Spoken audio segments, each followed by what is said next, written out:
ગોપાલ ગોપાલ જો પૈસા આવ્યા પછી કેટલો હેન્ડસમ થઈ ગયો યાર.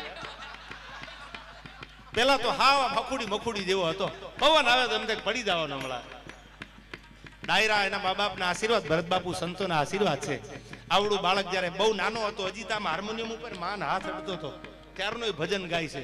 અને પછી હમણાં 2-3 વર્ષ પહેલા મેં જોયેલો, આમ પાતળું શરીર, કપડાના ઠેકાણા નહીં, અને સાલું માલ આવી ગયો પછી તો ગોપાલ થઈ ગયો યાર. ઈ કરચલી વાળા તારા હેર ને ઓહો વારી જાવ યાર. પૈસાની તાકાત સાંભળજો તમે. હવે કાજી જીવતો હતો ને એની કૂતરી બીમાર પડી, આખું ગામ ખબર કાઢવા આવ્યું. એ કે એકચ્યુઅલી કાજીભાઈ તમારી કૂતરીની તબિયત ના તંદુરસ્ત હતી. હવે કૂતરી કઈ તમારા ઠીક છે, કૂતરી હોય ને યાર. તમે જોજો ગામડામાં શેરીઓમાં બઠિયા કૂતરા હોય, એની શેરીઓ બધાની અલગ અલગ પોતાના બોર્ડર નક્કી કરેલી હોય. આ બાજુ રાજ્યો, કલીઓ, બઠિયો એ બધાય, અને સામેના પક્ષવાળા બીજા. બાપુ એકાદી શેરી મૂકીને બીજી શેરીમાં વહી જાય, બાકા ઝીક મને બોલવા ખરા બપોરે, એટલે સમજી લેવાનું કે આ લાલીઓ રહ્યો બઠિયાની શેરીમાં વયો આવ્યો, અને બઠિયો લાલિયાની શેરીમાં વયો આવ્યો. આ એની બોર્ડર નક્કી કરેલી હોય. હવે સાંભળજો તમે, મારે જે તમને વાત કરવી છે, કારણ કે ગામડામાં હું બહુ રહેલો છું એટલે મને ખબર છે કોની ક્યાં બોર્ડર આવે. હવે સાંભળજો, રૂપિયા હોય તો દુનિયા શું કરે, રૂપિયા હોય તો ન હોય તો શું કરે. કાજીની કૂતરી બીમાર પડી તો દુનિયા ગામ આખું ખબર પૂછવા આવ્યું. કાજી પૈસા વાળો હતો, કાજીને રૂડું લગાડવા બધા આવ્યા. કાજીભાઈ તમારી કૂતરી બીમાર પડી, અમને ખબર પડી એટલે અમને ખબર પૂછવા આવવું પડે, અમારી ફરજ બને. પૈસા હોય તો હામા વાળાની ફરજ થઈ જાય. રૂપિયા ન હોય ને તમે મરી જાવ ને તો કોઈ એમ નથી કહેતું મારી ફરજ બને મારે જવું પડે. એ એમ કે હવે હું જવું ને યાર. અને કાજી જેથી વયો ગયો તેથી શમશાનમાં કાગડા ઉડતા હતા, હવે હારું લગાડવું કોને. કાજી હતો એટલે કૂતરીની ખબર પૂછવા ગયા, હારું લગાડવું. હવે તો કાજી જ નથી રહ્યો. એટલે આજે ગામડાની કહેવત છે કાજીની કૂતરી વાળી. એમ જીવનમાં તમારી આગળ રૂપિયા નથી તો દુનિયામાં કાંઈ નથી. પણ આ વાત સાંભળજો, money is not everything but everything needs money. પૈસા એ સર્વસ્વ નથી. ક્યાંક એવા સંબંધ બનાવજો હાડના, ક્યાંક એવા સંબંધ હાડના બનાવજો કે ટાણું આવે તે દીના ખંભે માથું મૂકીને બે આહુડા પાડવા થાય. મારા ભાઈબંધ મને આ તકલીફ છે યાર, બધું રૂપિયાથી નથી થતું. ત્યારે મને યાદ આવે, પણ ઓલી વાત કરતો હતો, ઓલી દીકરી કે છે આહુડા પડતા ને ઓલે દુકાનદાર ને કીધું કે શેઠ તમે વાત કરીને ગરબો ઘરે મૂકીને વાય, કે તારા ભાઈને ઘરે મૂકીને વાય, પણ મારા મા બાપ કોઈ નથી. અને હવે સાંભળી લો શેઠ, આ 1.5 વર્ષનો 2 વર્ષનો મારો ભાઈ છે ને, એની બેન કયો તો બેન શું ને એની માં કયો તો માં શું. હવે દુનિયામાં અમારું કોઈ નથી. એક દીકરી જો પોતાના ભાઈને માનો પ્રેમ આપી અને મોટો કરતી હોય, અને ઈ ભાઈ જેથી મોટો થાય એના મીઠાણા લઈને દીકરી જ્યારે હારે જાતી હોય તો એમ કે કરોડ દિવાળી તોળા રાત તપે. હું આની પહેલા ડાયરામાં બોલ્યો છું કે જેટલો જીવ બેનને બળે ને એટલો જીવ હાળીને નહીં બળે. આ રકી રાખજો મારી વાત. ગામડાની બહુ જૂની કહેવત છે, ખાળી આવે તો હાડલો લઈ જાય અને બેન આવે તો આહુડા પાડતી જાય. ભરત બાપુ આપણી કહેવત છે ગામડાની, મેં સાંભળેલી આ કહેવત. હું યુવાનોને કહું છું આ માધ્યમથી કે આ કહેવતને ખોટી પાડવાની તૈયારી રાખજો. બેન જે છે એ બેન તમારા દુઃખમાં ભાગીદાર થવા વાળું પાત્ર છે. અને હાળી છે ને એ તો તમે જમવાનું રાખો તો એકચ્યુઅલી જીજુ ક્યાં જવું છે, એમાં જીજુને મોટા મોટા બિલ જ ભરવાના આવે યાર. બેન એક જ એવી છે કે એને કોઈ દી ભાઈની આગળ લેવાની આશા રાખી નથી. સાસરે વહી ગઈ હોય, 10 વર્ષના વાણા વ્યા ગયા હોય, અને પછી સમાચાર મોકલે ને કે અમે 2 ભાઈઓએ જગ્યાના ભાગ પાડ્યા છે, બેન સહી કરવા આવજે, તો બસમાં બેન ભરત બાપુ આવે, જયસુખ બાપુ ઈ વાહનમાં આવે, ઘરની ગાડી હોય તો ગાડીમાં આવે. ઈ આવી બસ સ્ટેન્ડે ઉતરી અને પોતાના ભાઈની જગ્યાના ભાગ પડતા હોય એમાં સાઈન કરી અને દીકરી પાછી વહી જાય. કોઈ દિને એમ નથી કીધું બાપુ તમે 50 કરોડની 5 લાખની જમીન વેચી તો આમાં મારો ભાગ આપો ને. આ પાત્ર દીકરી છે, બેન જેટલું સમર્પણ દુનિયામાં કોઈ નહીં કરી શકે એટલું યાદ રાખજો યાર. પ્રેમ કરો તો બેનને કરી લેજો. બેન જેટલો દુનિયામાં પ્રેમ તમને કોઈ નહીં કરે. એક દીકરી, બાપુ મારા ગામની બાજુમાં બનેલી ઘટના છે, ખંપાળિયા ગામ છે, ગામથી થોડુંક આગળ. બાપુ સત્ય ઘટનાનો પ્રસંગ તમને કહું, પછી બેનનો છંદબાર ગાવો છે. આ વાતો અમુક આવા સમજદાર ઓડિયન્સ હોય તે અમુક વાતો કરવાની મજા આવે મને. સાંભળજો, પોતાના ભાઈની કિડની ડેમેજ થઈ ગઈ અને અમદાવાદની સાલ હોસ્પિટલમાં પોતાના ભાઈને દાખલ કરેલો અને ડોક્ટરે કીધું બિરજુભાઈ કે 2 કિડની ડેમેજ છે, એક કિડની જો આવી જાય તો ભાઈ જીવી જાય. હમણાં બહુ જાજા વર્ષો નથી, તે 5-7 વર્ષ પહેલાની વાત કરું. જે દીકરી પરણીને સાસરે વહી ગઈ ને 12-13 વર્ષ થઈ ગયેલા ભાઈ કે સાસરે, એને ખબર પડી કે મારા ભાઈની 2 કિડની ડેમેજ છે.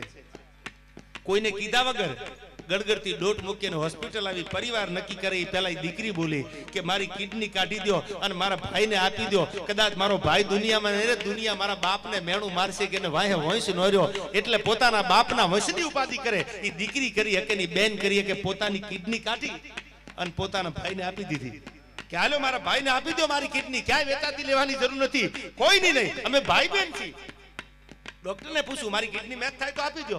અને બાપુ એ દીકરીની કિડની કાઢી અને ભાઈને આપી. હવે તમે નક્કી કરો એ બેન આપી કે હાળી આપે એવો દાખલો સાંભળેલો? અને હાળી તૈયાર થયો હોય તો હાટું ત્રાહું મરડીને ઊભા હોય. અમારે એક કિડની ઉપર એકચ્યુઅલી કેમ રહેવું? પછી બેન આપે યાર, એ સમર્પણ બેન કરીએ કે એ દીકરી સમર્પણ કરીએ કે કરોડો રૂપિયાની મિલકત હોય, ઓડીમાં ફરતી હોય, રેન્જ રોવરમાં ફરતી હોય, કોઈ પણ ગાડીમાં ફરતી હોય અને પરણાવો અને જેથી હારે જાતી હોય ને ત્યારે બાપની બધી મિલકત, બધી ગાડીઓની ચાવી આપીને જાય, બાપુ મારા ભાઈને જોજો કે મોળો ન પડવા દેતા. એ બે આહુડા પાડી અને બધી ગાડીઓની ચાવી મૂકી, એ બંગલાના મોહ મૂકી અને કોઈ વહી જાય. આજ હું તમે વિદેશ જાય તો 15 દી આપણને જઈશું બાપુ આપણું વતન સાંભળે. તમે યુકે હોય, તમે આફ્રિકા હોય, તમે રશિયા હોય, તમે યુએસ હોય, તમને 15 દીમાં આ જે વિદેશ ગયા બધાને પૂછો તમે 15 દી સાંભળી જાય કે હાલો ને પાછા આપણા દેશમાં વયા જાય. એક જ પાત્ર દુનિયામાં દીકરી એવું છે કે 22 વર્ષ 20 વર્ષ બાપના આંગણામાં રમ્યા પછી એક પંખી જેમ ઉડીને વયું જાય એમ કોઈ દી પાછું વળીને બાપની મિલકત સામે કે ઝાડવા સામે જોયું નથી. આ સમર્પણ દીકરી સિવાય દુનિયામાં કોઈ ન કરી શકે, કોઈની તાકાત નથી.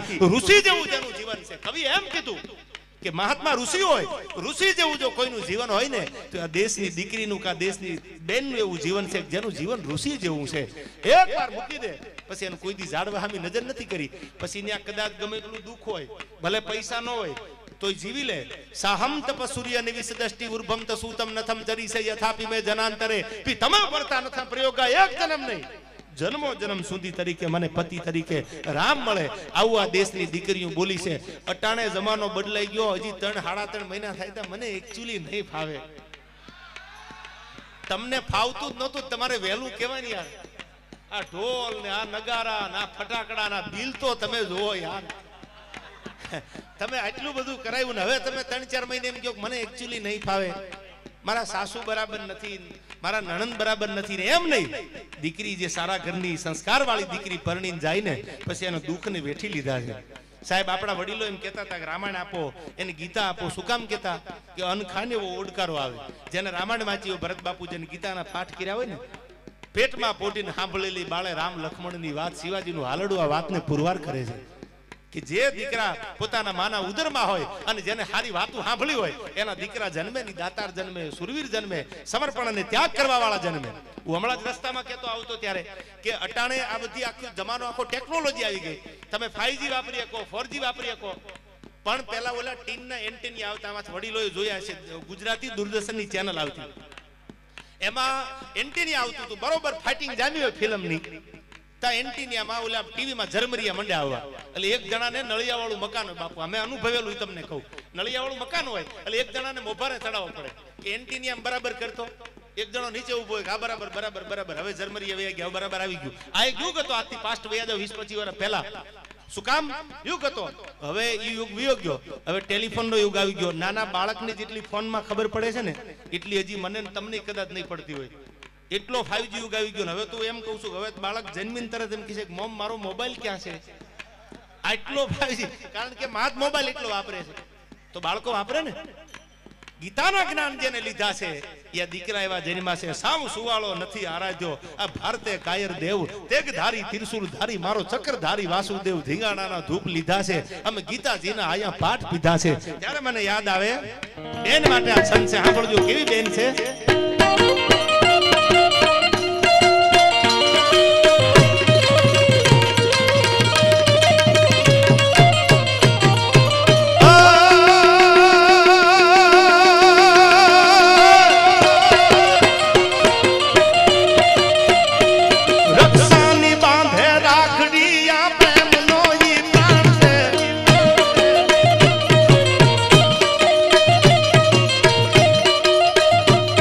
રક્ષા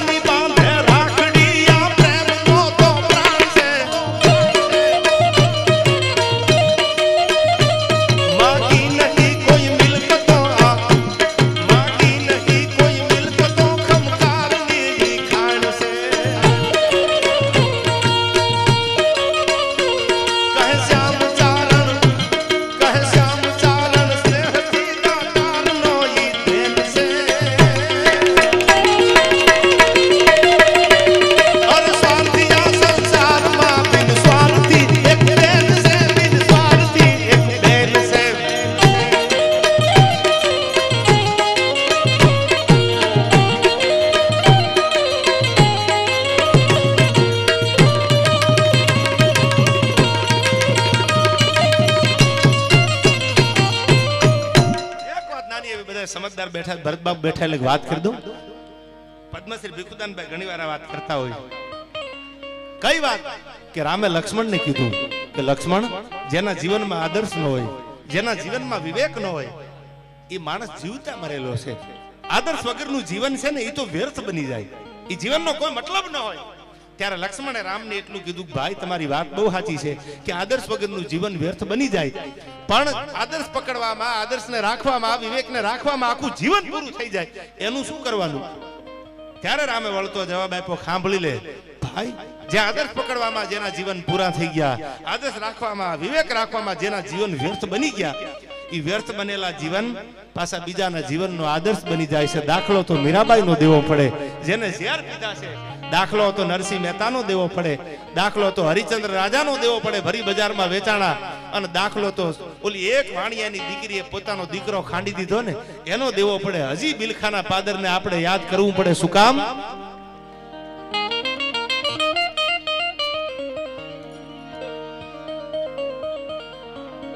પણ પેલા કહી દો, આ બેનું બેઠા જ એટલે દીકરી પ્રતિજ્ઞા લીધી હતી, મહેમાનને જમાડ્યા વગર હું જમું નહીં. આવી હતી જુનાગઢ થી 21 કિલોમીટર કે 20 કિલોમીટર આ ગામ બિલખા, અને એમાં 8 મહિનાની એલી જામેલી, હાડ ગગુંબીયા લુંબીએ, જંબારું વાદળ બેવળ ચોવળ યમહો લારમ હેલીએ, લાડગ હેલીએ, નીર સલ્યા નજ લેનલીએ, ઇન્દ્ર ગાજ યગાજ કરે દર ઉપર એમ નયા હર ઉભરિયા, અજ માલ નાથુતણ કુંવર હાલણ હોય તણીરત હા ભરિયા, મન હોય તણીરત હા ભરિયા. એ હાડની એલી જામેલી. વરસાદ વરસતો તો કોઈ મહેમાન આવે નહીં, કોઈ સાધુડા નો આવે, કોઈ ભજનધારી મહેમાન નો આવે, એટલે મુંજાણા સગાળસા અને સંગાવતી. હા પણ જો આવી દીકરીઓ થઈ છે, તમે તમારા દીકરાને દીકરીને મીડિયમ ઇંગ્લિશમાં ભણાવો, એને થ્રોઆઉટ ઇંગ્લિશ બોલતા કરી દો, પણ એને ક્યારેક આવી વાતો સંભળાવજો કે ભૂતકાળને કોઈ દી ભૂલી ન જાય યાર. શું કામ? તેદી આડની એલી જામેલી જગદીશભાઈ, અને એમાં બરોબર કોઈ મહેમાન આવ્યા, અને મહેમાન આવ્યા એટલે મહેમાનને કીધું કે જમાડવા માટે 32 ભાતના ભોજન તૈયાર કર્યા. સાધુ હતા, સાધુની જમાત હતી, સાધુ પેલા હતા. 32 ભાતના ભોજન જમાડવા માટે તૈયારી કરી આપી દીધા. કથા તો સૌરાષ્ટ્રની બહુ જાણીતી છે, પણ દીકરીનું સમર્પણ તો તમે જો. તો કીધું કે હું વાંજિયા ભાઈ, હું અનાજ નથી ખાતો, તમારો દીકરો જો મને ખાંડીને ખવડાવો તો હું જમું. અહીંથી એક તો 8-8 10 દી થઈ ગયેલા, પોતે અનાજ ખાધેલું નહીં, અને એમાંય કોઈ કીધું દીકરો ખાંડીને ખવડાવી દો. ચેલોયો ભણવા ગયો તને બોલાવ્યો કે આવી જા, ખાંડી નાખવાનો છે. ચેલિયાને ખાંડ્યો, તૈયાર કરીને કીધું કે લ્યો હવે જમી લ્યો. કે બીજો દીકરો છે કે વાંજિયાના ઘરનું અમે નથી ખાતા. એ વાંજિયા શબ્દ જ્યાં લાગ્યો, મેણું કોઈને મારીએ નહીં, આ તો મેણું માથાનો ઘા. તેથી ઓલી દીકરી બોલી છે. સાંભળજો, આ શીખવાની જરૂર છે. અનુપમા સિરિયલ જોતા જોતા જે આહુડા પાડે છે ને, એના માટે કહું છું. એને આ શીખવાની જરૂર છે, કેવી દીકરીઓના સમર્પણ હતા. આયા પોતાનો દીકરો ખાંડી દીધો, અને પછી એમ કીધું વાંજિયાના ઘરનું અમે નથી ખાતા. એ મેણું લાગ્યું કે મેણું કોઈને મારીએ નહીં, આ તો મેણું માથાનો ઘા.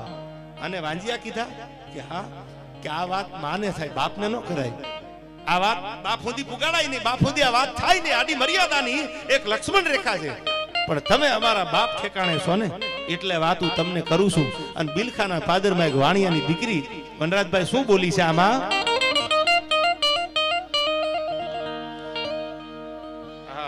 શું બોલી વાણિયાની દીકરી? સાંભળજો. કે જી બાપ જાણી, કે જી બાપ જાણી, એ તને કહું છું બાવા, મારા પેટ છે મહિના 5. પણ આશરો સીતા રામનો જેને આશરો, રાધે શ્યામનો જેને ઉનીનો આવે આજ, બેઠો હવે જાસમાં બાવા, તન જમ્યા વિના દવ નહીં જાવા. બેઠો હવે થાશમાં બાવા, તન જમ્યા વિના દવ નહીં જાવા. તો આ બાજુ સગાળસા બોલ્યા, આ તો સંગાવતી બોલ્યા, બાપ જાણી તને કહું છું બાવા, મારા પેટ છે મહિના 5, મારા ઉદરમાં 5 મહિનાનું બાળક છે. ઈ તારી સામે હાથમાં કટારી લીધી કે મારા પેટમાંથી 5 મહિનાનું બાળક કાઢીને તમારી સામે મૂકી દઉં, પણ તમને જમ્યા વગર નહીં જવા દો. આયા બાપ જાણી તને કહું છું બાવા, મારા પેટ છે મહિના 5. આશરો સીતારામનો જેને ઉનીનો આવે આજ, બેઠો હવે થાશમાં બાવા, તને જમ્યા વિના દવ નહીં જવા. તો હવે સાંભળજો, સગાળસા શું બોલ્યા? કે જી સગાળું સાગે જ પ્રગટ્યા મારા, એ પૂર્વ જન્મના ઈ પાપ. કાં તો મેં બ્રહ્મ સંતાપા અન કાં તો મારા માને બાપ ડુંગરિયામાં દાવ લગાડ્યો આ બાવે મારો ખેલ બગાડ્યો આ ડુંગરિયામાં દાવ લગાડ્યો અન આ બાવે મારો ખેલ બગાડ્યો સગાળ સાકે પ્રગટ્યા મારા પૂર્વ જન્મના પાપ ડુંગરિયામાં દાવ લગાડ્યો અને બાવે મારો ખેલ બગાડ્યો સાહેબ એક દીકરીએ મહેમાન ગતિ માટે આ દેશની દીકરીની ધરોહર તમે જોવો કે પોતાના દીકરા ખાંડીને આપી દીધા અટાણે ખાંડીને દીકરા દેવાની જરૂર નથી અટાણે તો ખાલી તમારા દીકરાને સમજાવો આવતા જાતાનું શીખડાવી દો તોય ઘણું થઈ ગયું સંસ્કારની હવે જરૂર નથી એ તો એ સમય હતો પણ મને છેલ્લે આ વાત કરવાનું મન થાય છે ગીત મને યાદ આવે છે શિવાજી માટે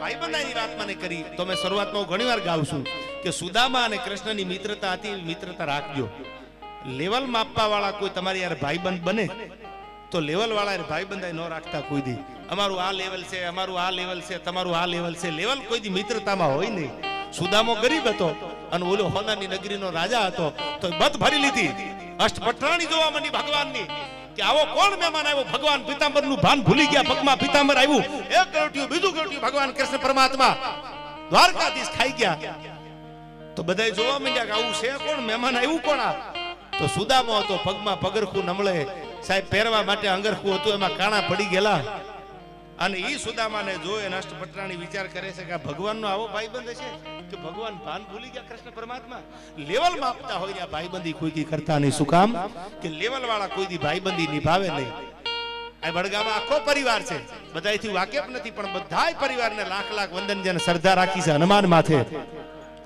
પણ હું એટલું હૃદયથી કહું કે મારો ભાઈબંધ છે ને પિન્ટુભાઈ એને કોઈ દી લેવલ નથી માપ્યા યાર ઈ વડગામાંની વાત ન થાય યાર જેમ રામનું રખોપો કરીને હનુમાન બેહે ને એમ હું ક્યાં બેઠો તો ની સાહેબ ક્યાં બેઠો તો ડગલું દીધી દીધું એ મિત્રતાના ભાવે અમે આવ્યા છીએ નહીં ક્યાંય કોઈ મોટું બિલ બનાવવા માટે નહીં કે પૈસા માટે સંબંધમાં હું ઘણીવાર કહું છું કે મિત્રતા માટે એક સંબંધમાં તમે કરો એટલું ઓછું પડે ઈ પિન્ટુભાઈ વડગામાનો આખો પરિવાર એનો જે મારા પરિવાર સાથેનો જે ભાવ હતો પ્રેમ હતો જે લાગણી છે એ લાગણીને હું લાખ લાખ વંદન કરું છું કે આવા મિત્ર તો ભાગ્યશાળીને મળે યાર